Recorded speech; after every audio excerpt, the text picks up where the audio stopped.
అయితే కాంగ్రెస్ ప్రభుత్వం వచ్చినప్పటి నుండి మా ఆలయ నియోజకవర్గంలో మరి మా పట్టణంలో కబ్జాలకు దౌర్జన్యాలకు నిలయంగా మారింది. ఎందుకంటే గత ప్రభుత్వం ఇల్లు కోల్పోయిన నిర్వాసితులకు ఇచ్చినటువంటి ప్లాట్లను కూడా ఈ రోజు అంజనపూరి కాలనీలో కబ్జా పెట్టడం జరిగింది.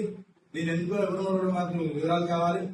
దాంతో పాటు కొబ్బరి బొండల వ్యాపారం మొదలు పెడితే చిన్న చిన్న హోటళ్లు, టీ స్టాళ్లు మరియు మిర్చి బండీలు, ఈరోజు తాజాగా ఒక పెట్రోల్ బంక్, అంటే గుట్టగాడ ఎవ్వరు కొత్త వ్యాపారం పెట్టాలన్నా కూడా నైట్ ట్యాక్స్ ఎట్లయితే ఉందో కొత్తగా పట్టణంలో ఇప్పుడు సీ ట్యాక్స్ అంటే కాంగ్రెస్ ట్యాక్స్ తీసుకొచ్చిన ఘనత ఓన్లీ కాంగ్రెస్ పార్టీకి చెందుతుంది.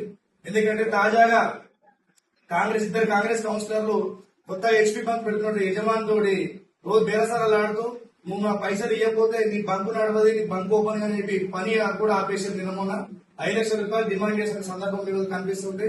మరి ఏం చేద్దామని మీరు ఎవరికి ఏ సందేశం ఇద్దాం ఈరోజు బస్సులు స్టార్ట్ చేసారు. మరి ఎమ్మెల్యేకి తెలిసి జరుగుతున్నా లేకపోతే తెలవ జరుగుతున్నా ఇది ప్రజలకు తెలవాలి.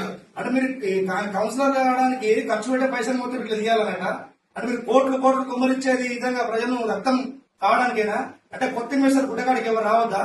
ఇప్పటికే యారుడ పరిస్థితి అంతత మాత్రంగా ఉంటే ఈ విధంగా మీరు వచ్చేటువంటి ఇన్వెస్టర్ కూడా మీరు చెడగొట్టి వాళ్ళని భయభ్రాంతులకు గురి చేసి ఈ రోజు మీరు ఎవరి వ్యాపారం నడవద్దన్న విధంగా మీరు వ్యవహరిస్తా ఉన్నారు. దాంతో పాటు పట్టణంలో ఏ వ్యాపార కేంద్రం దగ్గర నుంచి కూడా మీరు కొత్తగా సీ ట్యాక్స్ అనేది మొదలుపెట్టారని చెప్పేసి ప్రజలందరికీ తెలిసింది. మరి ఈ ఎమ్మెల్యే గారికి తెలిసి జరుగుతుందా తెలియదు జరుగుతుందా అని చెప్పేసి ఖచ్చితంగా వివరణ ఇవ్వాలి. కాబట్టి దాంతో పాటు 50 రూపాయల సీలింగ్ అసైన్ సీలింగ్ ల్యాండ్ కూడా దర్జాగా కొనుగోలు అమ్మకం జరుగుతుంది. మరి అది ఏ విధంగా చేస్తారో మరి ఎమ్మెల్యే గారు వివరణ చేయాలి. లేని పక్షంలో బీజేపీ ఆధ్వర్యంలో భారీగా పోరాటం చేస్తాం.